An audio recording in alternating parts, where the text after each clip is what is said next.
Ce n'est pas tous les jours qu'on voit une cabine d'avion sur la scène d'une conférence dédiée à l'hydrogène, et c'était pourtant le cas au Mans les 24 et 25 septembre. Il s'agissait de la cabine de l'avion de Blue Spirit Aero, le Dragonfly. Vous avez sans doute entendu parler de ce projet qui vise à développer un avion d'aéroclub alimenté à l'hydrogène.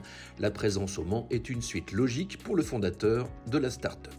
Simplement dans la continuité de l'édition de l'année dernière, l'organisation m'avait fait l'honneur de me choisir comme grand témoin. Donc j'avais pu témoigner sur l'histoire de la conquête de l'air et de l'aviation, avec en particulier le rôle important qu'a joué la filière hydrogène. Et depuis, notre développement s'est poursuivi, bon train. Nos interactions avec la ville du Mans et l'écosystème du Mans se fortifient. Donc il était naturel pour nous de présenter les derniers développements et les dernières avancées de notre projet. Il est vrai qu'un aérodrome est aménagé en face du circuit des 24 heures du Mans et qu'il existe aussi une station à proximité. Un écosystème est déjà là. Et sinon, où en est-on par rapport au projet ? On est ravis de pouvoir indiquer qu'on a bien avancé dans le projet.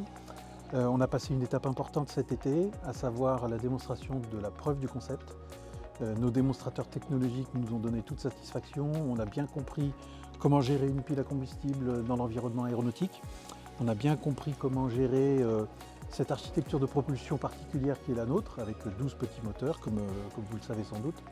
Et maintenant, du coup, on est prêt à se lancer dans l'aventure de la démonstration à l'échelle 1. Et donc, on a lancé la fabrication de notre tout premier démonstrateur. Alors, pour quand le premier vol ? Premier vol d'ici la fin de l'année 2025.